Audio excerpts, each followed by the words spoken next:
2023년 9월 7일입니다. 9월에 열대야도 나타나고 아주 이렇게 뭐 폭염은 아니어도 조금 그래도 좀 덥죠. 이번 주만 참으시면 가을, 다음 주는 가을이니까 조금만 더. 어제 난 기사 중에서 사실 되게 안타깝고 사실 많은 분들의 분노를 일으킬 기사가 있습니다. 근데 이제 그 유족들은 주장이 좀 다르고, 제가 생각해도 이거는 유족들의 주장에 일리가 있는 것 같아요. 기억나실지 모르겠지만 지금 알바를 구하려던 여성, 그러니까 이제 10대 후반, 그러니까 이제 이를 스터디 카페라고 속이고, 사실은 스터디 카페에서 모집을 한 건 아니에요. 그러니까 사실은 이 스터디 카페를 이용한 거죠. 그러니까 명의를 이용한 거죠. 근데 이제 그게 가능하냐? 가능합니다. 지금 이제 구인 구직 플랫폼, 지난번 정의정 사건에서도 여러분 이 사람을 뭐 직업을 이걸 구하려고 하는 사람들의 신상 정보는 다 까발려지는데, 드러나는데 반대, 이게 정보 불균형이라고 하죠. 그게 상당히 심각하다. 지금 이 경우도 어떤 업체, 그러니까 전기통신사업자 뭐 명의가 있는 그 업체에서 플랫폼에 사람을 구한다고 해놓고 면접 보러 오는 어린 여성들을 강간을 하고, 그래서 이제 그 어린 여성이 성병에 걸려서 끝내 이제 극단 선택하는, 이런, 어떻게 이런 일이 있을 수 있는가, 2023년 대한민국에서. 그러니까 일종의 그 사이버 플랫폼을 너무 신뢰를 하고, 또 신뢰할 수밖에 없는 거는 여러분 제가 뭐라고 뭐 한마디만 하면은 딱 떠오르는 알바 관련된 플랫폼들 다 아시지 않습니까? 거기에 올려져 있는 게 정식으로 등록된 어떤 사업체가 있는 업체인데 어떻게 신뢰하지 않겠습니까? 다만 근데 이제 아직 사회 경험이 없는 어린 여성들을 이제 면접 보러 올려온 다음에 스터디 카페 위층에 있는 유사 성매매 업소로 끌고 가서 다른 여러 놈들이랑 집단적으로 성범죄를 저지르는. 그러니까 어떻게 이런 놈들이 있을 수 있을까? 근데 이게 한두 건이 아니라 피해자만 벌써 5명. 그러면은 이놈들이죠. 이놈도 있고 다른 어떤 두 놈이 더 있었나 봐요. 근데 이 유족들은 그런 겁니다. 이게 단지 이 유사 성매매 업소에 사람을 모으는 어떤 그 과정에서 뭐가 이루어지는 것이 아니라, 실제로는 그게 아니라 이놈이 성도착증, 말하자면 상당히 심각한 성범죄자이다. 이게 이제 유족들의 주장이고, 이 30대 이놈은 애초부터 이런 걸 목적으로 유인을 했다라고 이 유족들이 주장하고, 제가 보기에도 그런 것 같습니다. 그런 면에서는. 그러니까 아르바이트 구직 사이트에 이력서를 올렸는데 부산 번화가에 있는 스터디 카페 거기서 인 줄 알고 찾아갔는데 면접을 봐야 한다고 해서 다른, 이게 사실은 그 스터디 카페 주인하고는 관련이 없는 거죠. 변태 성매매, 멀티방이라고 하는 데죠. 근데 이놈들이 실제로는 궁극적으로는, 그러니까 이 성범죄를 목적으로 여성들한테 덫을 놓는 트래퍼 형태가 아니겠느냐. 제가 보기에도 그런 것 같습니다. 이게 한두 번이 아니라 5명이나 벌써 된 건데, 근데 그 성매매업소, 그 유사 성매매업소 관계자 놈들은 이제 공범인데, 근데 문제는 그 놈들은 구속이 안 됐어요. 이놈만 구속이 된 거예요. 그러니까 이게 참 안타까운 게 그런 거죠. 경찰 애들은 그놈이 이 피해자를 알바 면접하는 것으로 유인해 갖고 성폭행을 했고, 그래서 이제 말하자면 위력에 의한 성업소 뭐 취업 이런 형태로 수사를 한 것 같아요. 그런데 좀 한심하죠. 경찰 놈들도. 왜냐? 실제로 그게 아니라 애초에 그것은 부수적인 거고, 아니면 그것은 일종의 위장된 거고, 실제로는 이놈이 여러 10대 여성들의 성범죄를 목적으로 이 범죄를 저질렀고, 성매매업소에 있는 유사 성매매업소 놈들은 덜러리만 섰다라고 하면은 실제로는 이것은 굉장히 그 규모가 다른 사건인데, 이렇게 송치해버리니까 그놈은 구속됐지만 나머지 2놈은 불구속이에요. 이따위로 수사를 하면 이게 되겠습니까? 그러니까 애초에 수사 방법 자체가 잘못됐고 수사의 범위 자체가 잘못된 거죠. 만약에 이렇게 됐다고 하면은 형량도 그렇게 높게 나올 것 같지 않고, 왜냐, 뭐 우발적이다, 뭐 이렇게 얘기를 할 수도 있는 거고, 이거 실제로 이제 이 검찰에서 어떻게 이것을 기소를 할지는 모르겠습니다만, 지금 상태에서 2놈을 불구속으로 유지한다는 거 보니까 검찰도 크게 다른 것 같지가 않아요. 일단 뭐 플랫폼을 여기 계신 분들도 신뢰해서는 안 되고, 만약에 면접을 보러 갔다 하더라도 공개된 장소, 그러니까 열린 카페 같은 데 있지 않습니까? 뭐 예를 들면 뭐 스타벅스라든가 이런데 뭐 좀 열린 데에서 이런 데 하고, 어디 그 구석진 데라든가 자기가 어떻게 도움을 청하지 못하는 곳에서 면접은 절대 가면 안 됩니다. 그리고 물론 그건 기본이고, 당연히 이 업체의 사업자 등록이라든가 아니면은 그리고 이제 기본적으로 이제 그 스터디 카페, 예를 들면 그런 합법적이고 또 여러 보호받을 수 있는 쪽으로 가는 게 맞죠. 근데 이런 놈들은 또 그걸 또 역으로 이용하는 경우가 있어 갖고, 이 걱정은 그런 겁니다. 그러니까 물론 플랫폼의 안전이나 이런 것들을 확보하는 정보 불균형을 이제 하는 거는 여러 그 국가기관에서 일정 정도 그런 걸 관리를 해야 되지만은, 더 큰 거는 경찰이나 수사기관에서 이놈은 사실은 이런 형태로 꾸준히 이런 범죄를 저질러 왔던 놈이에요. 왜 관리가 안 됐을까? 저는 그게 가장 궁금합니다. 이놈 같은 경우는 벌써 5명이라고 하면 실제로는 이거보다 훨씬 더 많을 거라고 보거든요. 그게 사실은 이 경찰들이 집중해서 수사했어야 되는데, 요 한 건만 가지고 그냥 송치해버렸다. 너무 성의가 없고 무능한 거죠. 경찰 애들이 그 수사한 것 자체가.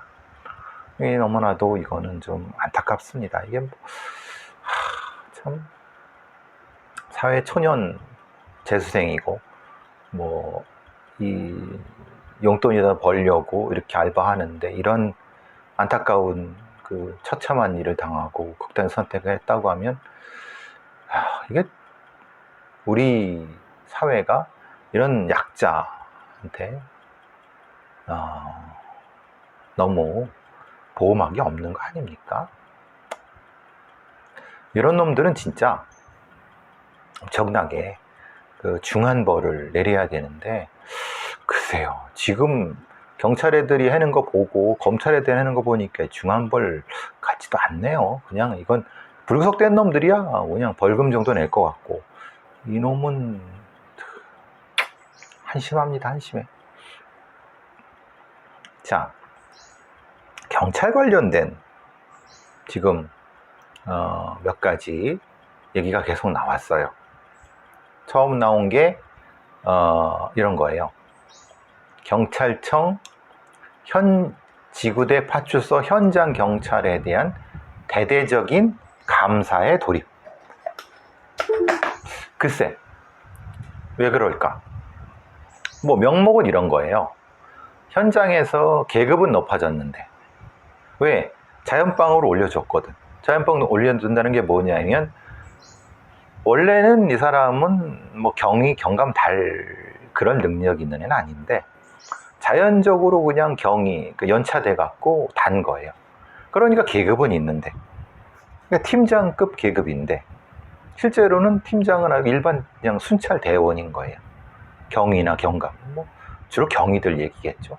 그러니까 이 경이랑 뭐 순경이나 경장 둘이 이제 순찰차 타고 나가는데 경감이나 경위한테는 뭐 실제로는 실무는 별로 무능하고 능력이 없고 그리고 킥스 같은 어떤 전산 시스템도 제대로 하지도 못해. 그러니까 이제 젊은 애들만 개고생하고 뭐 이런 형태의 불만들이 뭐 분명히 없는 건 아닙니다. 그러니까 그것 때문에 그런 문제가 이제 이것 때문에 이런 형태의 지구대 파출소에 대한 현장 경찰 대대적 감사 돌입이라고 했는데 근데 사실은 여기엔 주변 지식이 필요합니다. 뭐냐면 현장 경찰들이 부족하다. 특히 순경들, 젊은 순경들이 부족하다. 순경 경장들 다 기피한다. 이런 분위기. 그러니까 뭔가 약간 좀 여러 가지 사고도 많이 생기고 근무 기강도 해이해지고 그랬으니까 밑에서부터 좀 조져갖고 뭔가 잡으려고 하는 것 같은데 실제로 이런 어떤 일의 발단은 실제로는 제대로 된 업무 배치라든가 교육 훈련 같은 거 이런 것들이 사실은 제대로 안 됐기 때문에 그런 거지. 근데 그 결과가 그거라는 거예요. 그 결과가 애초부터 이제 그 현장에서의 킥스 컴퓨터 뭐 시스템 운영이라든가 아니면은 현장의 대응 능력이라든가 이런 거죠. 여러분도 뭐 사실 그런 거 좀 불편해 보이시죠? 왜냐하면 50대 이거 나이 갖고 좀 그러는 건 좀 치사하지만 그래도 뭐 당연히 시민의 생명과 안전이니까 50대 넘은 사람이 뭐 배가 좀 나오고 뛰지도 못하고 뒤뚱뒤뚱 하면서 대응 능력 떨어져 그리고 제대로 뭐 아는 것도 없어. 근데 지구대 이거 팀원 이렵시고 도로 댕겨 이러면은 사실 굉장히 불안하단 말이에요. 대응을 못하니까 나머지 한 사람한테 젊은 사람한테 일의 하중이 넘어가고. 근데 이게 왜 그렇게 됐을까? 이거부터 사실은 우리가 고민을 해야 돼요. 그러니까 뭐 쉽게 말하면은 경찰이 채용이 됐는데 빠릿빠릿하고 능력 있고 좀 일 잘하는 애들은 지구대 안 있어요. 바로바로 뭐 경찰서나 지방청으로 가버려요. 지구대에는 나이든 뭐 이 사람들 이게 이제 조선비즈 뉴스 기사예요. 고령화하는 서울 지구대 파출소 경찰 10명 중 3명이 50대 이상. 이게 이제 기사란 말이에요. 그러니까 수십 년 현장 경험은 있지만 당연히 기동성이 떨어지고 지역 경찰 28.4%가 50대 이상이다. 근데 이제 이런 거죠. 그러면은 지구대의 경찰이 나이가 들어서 못하는 거냐? 할 수 있어요. 근데 왜 이런 뭐 노령화 이런 얘기가 나오느냐? 그러니까 그 지구대의 업무를 나이가 들었어도 그만큼 훈련을 시키거나 제가 늘 말씀드리는 것처럼 훈련년 그러니까 5년이라면은 대학 교수 이런 것처럼 한 6개월 정도는 훈련 기관에서 합숙 훈련을 시켜갖고 훈련해서 일할 수 있게 해라. 그러니까 이런 형태의 근본적인 변화가 없으니까 생각해 보세요. 50이 넘은 사람이 훈련도 안 받죠. 몸은 부러워 자기가 뭐 개인적으로 뭘 한다? 이게 가능하겠습니까? 그러니까 여기서 말하는 게 사실은 앞뒤가 바뀐 거죠. 그러니까 당연히 지금 인구도 줄고 있고 젊은 사람들이 힘든 일 안 하려고 하고 있는데 그러면은 나이 든 사람을 그 업무에 맞게끔 훈련시켜서 할 수 있게끔 업무 조정을 해야 되거나, 아니면 업무 분담을 바꾸거나, 아니면 나의 체력이 좀 적지만은 이것을 어떤 다른 걸로 커버할 수 있게끔 하거나, 아니면은 여성 경찰을 더 많이 채용해서 이것을 분담을 시키거나, 뭐 여러 가지 방법이 있을 수 있잖아요. 단지 젊은 경찰, 늙은 경찰이라고 하는 구도의 프레임으로만 하면 안 된다는 거죠. 그러니까 지금 분명히 젊은 인력들을 물론 이렇게 전문가라고 하는 이 허접한 애들도 젊은 인력들을 지구대와 파출소 근무로 유인해야 된다라고 해요. 개소리죠. 쉽게 말하면 그 문제의 쟁점이 그게 아닌 거예요. 즉 나이가 든 사람도 지구대에서 일을 해서 충분히 업무를 발휘할 수 있게끔 지구대의 업무 매뉴얼을 바꾸고, 나이 든 사람도 말하자면 50살인 사람도 일정 정도 훈련을 몸에 배게 하면은 충분히 할 수 있게끔 시스템을 바꿔야 되는 거지. 지금은 젊은 사람이 없는 시대인데 왜 옛날 프레임만 가지고 하느냐. 이게 또 한심하다는 겁니다.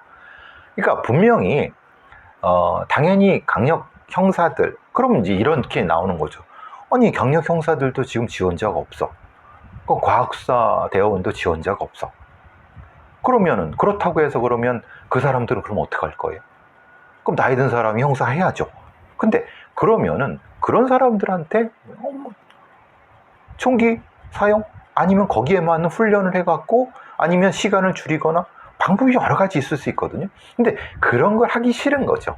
즉 지금 문제가 단지 나이 젊은 애, 나이 많은 애란 이분 구조로 해버리니까 20대 경찰은 작다, 20대 경찰은 지구대에 근무하거나 이런 애들이 없다. 그러니까 어떻게 인센티브라도 줘갖고 뭐 이런 거를 좀 해야 된다. 개소리죠. 곽대경이란 사람이 이런 소리를 해요. 그 연령대별로 잘하는 역할을 분담해야 된다. 좋은 말이에요. 말하자면. 그런데 여기 이 곽대경이라는 사람은 실제로 현실에 대해서 아무것도 모르는 사람이에요. 왜냐하면은 연령대별로 잘하는 역할을 분담해야 되면은, 그러면은 이런 얘기가 나오잖아요. 그러면 현장에 빡센 일은 젊은 애들이 하고, 서류 작업은 그러면 나이 든 사람이 해야 된다. 근데 지금 얘기는 뭐예요? 서류 작업도 젊은 애들이 더 잘해요. 그러니까 그 얘기는 그 현실도 모르는 사람의 얘기고, 그게 아니라 50대도 40대도 그 업무를 할 수 있게끔 충분히 훈련이 돼 있느냐. 그 훈련을 못하게 되면 당연히 임금을 깎든, 아니면은 뭔가 다른 방식의 업무 전환을 해야죠. 그러니까 말하자면은, 좋아, 너 편한데 가. 대신 임금은 이거보다 훨씬 낮아. 이런 식으로 가야 되는 게 맞죠. 그죠? 그리고 적어도 이런 정도라고 하면은 일정 정도 충분히 훈련으로 대응할 수 있게끔 할 수 있는 사람을 뽑아야죠. 아무래도 그냥 옛날에 그냥 시위 대충 막던 애들 뽑아갖고, 아니면 뭐 101단 뭐 이렇게 해갖고 경비 애들에 뽑아서 경찰을 하니까 전문성도 없고 막 이렇게 되는 부분들이 있잖아요. 그러니까 전혀 전문적이지 않은 사람이 전문가랍시고 얘기를 하니까 이건 좀 안타깝고, 물론 모르는 사람은 모른다고 치고, 이제 기동대 문제가 걸리는 거죠. 뭐 하나가 의경이 폐지된 다음에 의경제도가 폐지된 다음에 기동대로 젊은 애들이 차출된다. 그러니까 일선에서 지구대나 파출소에 젊은 인력이 부족하다. 그래. 그러면은 기동대 차출을 없애는 방향으로 가는 게 맞죠. 이 얘기는 기동대는 유지하고, 그렇죠? 근데 왜 기동대가 필요한가에 대한 근본적인 생각을 얘네들은 안 하는 거예요. 이 동국대 경찰 행정학 교수라는 애들도 그렇고, 뭐 소위 그 경찰 전문가라는 애들이 기존에 있는 경비경찰은 상수야, 얘네들은 손을 못 대 라고 생각하는 거예요. 그런 근본적으로 그 흔히 말하는 나태하고 잘못된 생각부터 바꿔야 되는데, 말하자면은 기동대를 줄여라. 아니 기동대가 왜 필요해? 집회, 시위 이런 거는 니네들이 알아서 해. 거기에 따른 거는 지역경찰이나 아니면, 아니 이게 지역경찰이나 지방자치단체에서 방어원을 모집하든 뭘 하든 니네들이 알아서 해. 국가경찰이 거기까지 대줄 수가 없어. 국가경찰은 지금 있는 경비병력의 반만 있어도 되는 거예요, 사실은. 저는 항상 얘기하고 있잖아요. 그러니까 쓸데없이 방패 들고 시위 막으려고 하고, 쓸데없이 어디 뭐 국무총리 공간이라든가 어디 뭐 이렇게 국회의장 공간 같은 쓸데없이 이 비싼 경찰 인력, 국가 경찰 인력을 마음대로 쓰고자 하는 이 높은 놈들의 이 욕심부터 줄여야 되는 거지. 그렇게 본다면은 실제로의 기동대 병력은 반 이상 줄일 수 있습니다. 그 인원을 지역 경찰에 수사로 돌리면 충분하거든요, 사실은. 근데 이제 어쨌든 그건 생각 못 한다고 하면은 왜 나이 든 사람도 충분히 할 수 있게끔 훈련을 안 시키느냐, 이런 문제에 대한 거를 기본적으로 얘네들이 대답을 못 하는 거죠. 그러니까 이렇게 하려는 거죠. 지구대 파출소 현장 경찰들의 업무 감사 조지는 거죠. 야, 너 기간을 줄 테니까 킥스 배워. 아니면 너 경감 경위인데 특정하게 이제 말하자면 뭐 지구대 순찰팀 순찰하는데 이런 어떤 업무 지표가 있어. 이거 해야 돼. 좋죠. 사실은 그러면 맞아요. 그런데 이런 거예요. 그럴 기회를 줬느냐 이 말이에요. 즉 말하자면 경이든 경감이든 얘네들은 그런 훈련이나 이런 걸 받지 않고 이게 도제로 배웠던 애들이, 그리고 사실은 얘네들은 지역경찰에 전문화된 애들이 아니에요. 그러면은 그렇게 전문화된 어떤 교육을 한 다음에 그게 아닐 것 같으면 과감히 잘라내고 그럴 수 있는 어떤 거를 해야 된다는 거죠. 기회를 줘야 된다는 거죠. 그러니까 고연차 현장 경찰들을 표적 삼아서 문책을 하려고 하면은 그 사람들도 살아날 길을 준 다음에 뭔가를 하는 어떤 조치가 있어야 되는데, 그냥 야 너네 뭐 까불면 조진다 이런 식으로는 아니라는 거죠.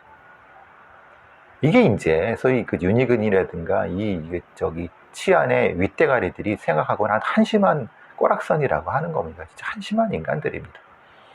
그러니까 이제 이 고령화하는 경찰들에 대한 대안은 분명히 있습니다. 이건 앞으로도 더 계속 그럴 거예요. 앞으로도 더 나이가 더 많은 경찰들이 있을 거예요. 그럼 그때는 어떻게 할 건데요? 월급을 더 올려주나요? 뭘 어떻게? 대안이 있어야 되죠. 그죠? 그래서 사실 이런 건 좋아요. 경찰 현장 대응 훈련센터, 벽제 수련원. 벽제 쪽에 가면요, 저도 거기서 이제 사격하고 그랬는데, 제가 계속 이런 얘기를 했어요. 몇 년 전부터. 물리력 대응 교육 전용 현장 대응 훈련센터라는 거죠. 고양시 벽제 훈련. 그러니까 이게 실제 현장에 맞게끔 시뮬레이션이 돼야 된다. 시뮬레이션이. 그러니까 실제로 이제 이런 그러니까 지구대 현장 같은 경우 이거 배우는 줄 아세요? 전혀 안 배워요. 안 배우고 그냥 도제로 외우는, 도제로 하는 거예요. 그냥 몇 시간 정도 하고 말아요. 기껏해야. 그런데 여기는 10,000명 넘게 수용이 가능한 거예요. 그러니까 이건 이제 예전에 기동대, 의무경찰 애들 수용하려고 한 거예요. 지금은 이제 없잖아요. 그러면은 여기에 세트장을 짓고 소위 말하는 배우들 섭외한 다음에 실제로 있는 상황, 흉기 상황 아니면 주치 상황, 이거를 훈련을 시키고 계속 훈련시켜서 몸에 배게 해라. 그러면 이 몸에 배게 하면은 40대 50대들도 할 수 있다. 이건 꼭 젊은 애들만 할 수 있는 게 아니다. 이게 꼭 이것만이 아니죠. 수사라든가 아니면 다른 것도 진짜 현장의 현실에 맞게, 실제에 맞게끔 교육과정 운영을 해라. 그러니까 이게 꼭 현장 대응 훈련센터만이 아니라 실제의 실제 사건이라든가 실제에 맞게끔 뭔가 훈련을 시켜라. 단시 몇 시간 말고 합숙을 해도 좋고 아니면 출퇴근을 좋다. 단 거기서 일정 기간 훈련을 시킨 다음에 통과 못하면 과감히 잘라내라. 다 또 교육시키고 또 안 되면 잘라내고, 이렇게 해야지 아무리 이 경찰이라는 애들이 사명감만 아니죠. 몸에 뭘 배워야지 하지. 안 그렇습니까? 여태까지는 그런 생각이 없었어요. 그냥 까라면 깐 거예요. 야, 선배들이 한 따라와. 막내 따라와. 이런 식인 거죠. 되겠습니까? 그나마 뭐 특채해갖고 바깥에 지식했다고 배워온지만 실제로 똑같이 이렇게 도제시킨 거예요. 이제는 그런 시대가 아닙니다. 그러면 이게 어떻게 되느냐? 나중에는 나이가 든 40대, 50대에 입직하는 사람도 있을 수 있어요. 그럼 걔네들을 여기 현장에 맞게끔 훈련시켜서 투입하면 되는 거예요. 이게 군대식의 경찰이 아니라 이제 전문직 경찰 시스템. 이게 제가 말하는 그 경찰입니다. 이제서야 한다는 거예요. 여러분, 기가 막히지 않습니까? 여태까지 없었어요. 그냥 경찰 종합학교, 뭐 경찰 훈련원 돼서 기껏해야 막 길어야 3주. 그것도 그냥 뭐 어떤 놈들은 그냥 놀러 갔다 오는 형태도 있었고 별 뭐 해괴한 것도 많았습니다. 실제로 이거 사실 그러면 엄격하게 훈련 기간을 뽑아야 됩니다. 빼야 됩니다. 그게 없으면 이거 의미가 없습니다.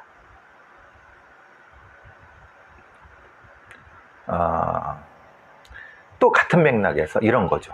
악성 사기 5년째 40% 급증, 경찰 사기 방지 자문위원회 만든다. 제가 늘 말씀드렸잖아요. 왜 미국의 FBI처럼 국립폭력범죄분석센터가 없느냐, NCAVC처럼 국립사기범죄, 재산범죄 분석센터가 왜 없느냐. 그러니까 검찰도 TF밖에 없고 그리고 경찰도 없어요. 그냥 알아서 하는 거예요. 알아서 사례 가지고 하는 거예요. 그러니까 전문가들은 알죠. 그런데 그 전문 지식이 이어지지가 않죠. 그러니까 이런 어떤 그 악순환을 왜 안 하는 줄 아십니까? 전문가들이 힘을 갖고 하면은 이 돌탱이들, 이 경찰들 출신 이 관료주의적 수뇌부놈들이 밀리니까 지들 뺏길까봐 안 하는 겁니다. 사실은. 웃긴 거예요. 민간과 학계 등 각 분야 전문가가 참여하는 악성 사기 방지 자문위원회, 또 자문위원회. 생각해보세요. 이 자문위원회라고 하는 놈들이 뭘 알겠습니까? 알아도 자문만 해주는 거예요. 사실 그게 아니라 이게 위원회가 아니라 이게 일종의 분석센터라든 분석연구소 같은 것이 만들어져서 지속적으로 여기 모니터링해서 자료를 받고 분석하고 해야 돼. 제가 늘 말씀드려요. 사건 자료가 왜 분석이 안 되느냐? 사건 자료가 왜 공개가 되지 않고 객관화되지 않느냐? 그렇지 않으니까 자문위원회밖에 구성이 안 되는 거예요. 기존에 있는 자료가 분석이 되지 않으니까 몰라요. 자문위원회나 이런 애들도 몰라요. 쥐들이 분석을 해봤어? 물론 수사해본 애들이 있겠지. 무슨 뭐 검사 출신 변호사 아니면 뭐 이 현장에 뭐 저기 과장 출신 뭐 경찰학과 이런 사람도 있을 거예요. 근데 그게 자기가 한 사건만은 최고일 거예요. 그런데 이게 일반적인 교과화 될 수 있느냐? 노. 천만의 말씀입니다. 진짜 잘못 생각하고 있는 거예요. 이게 도대체 어디서부터 뭘 해야 되는지를 모르는 거죠. 분명히 이건 의미가 있습니다. 물론 이제 이 사기 정보분석원이라는 거 이런 게 만든다고 뭐 하는 그런 국회의원도 있었죠. 저 사실 그거 있어야 된다고 생각합니다. 근데 무슨 뭐 경찰청장의 임명 위촉이 돼갖고 뭐 사기범죄 방지와 학식과 경험이 풍부한 사람으로 위촉한다라고 하는데 여기서 금융위원회 뭐 고위관료 수사국장 이렇게 하는데 그 뭐 반기별로 한 뭐 정기회의를 열어갖고 뭐 제도 개선, 수사 품질 제고, 역량 강화, 교류 협력 뭐 이런 거라고 하는데 웃기는 소리입니다. 범죄라는 건 끊임없이 변화하고 흐름을 가지고 있기 때문에 그걸 지속적으로 분석하고 모니터하고 그것을 공급해 주지 않으면은 실제로는 아웃데이트예요. 그냥 위인 설관식밖에 안 됩니다. 물론 제가 이렇게 떠들어봤자 되지도 않겠지만은 한심하죠. 왜 이렇게 대비를 못할까요? 왜 대비를 안 할까요? 이유가 있죠. 주도권 싸움, 권력 싸움, 이런 헤게모니 싸움, 여러분이 생각하는 거 다 맞습니다. 자, 여기서 1편 마치고요.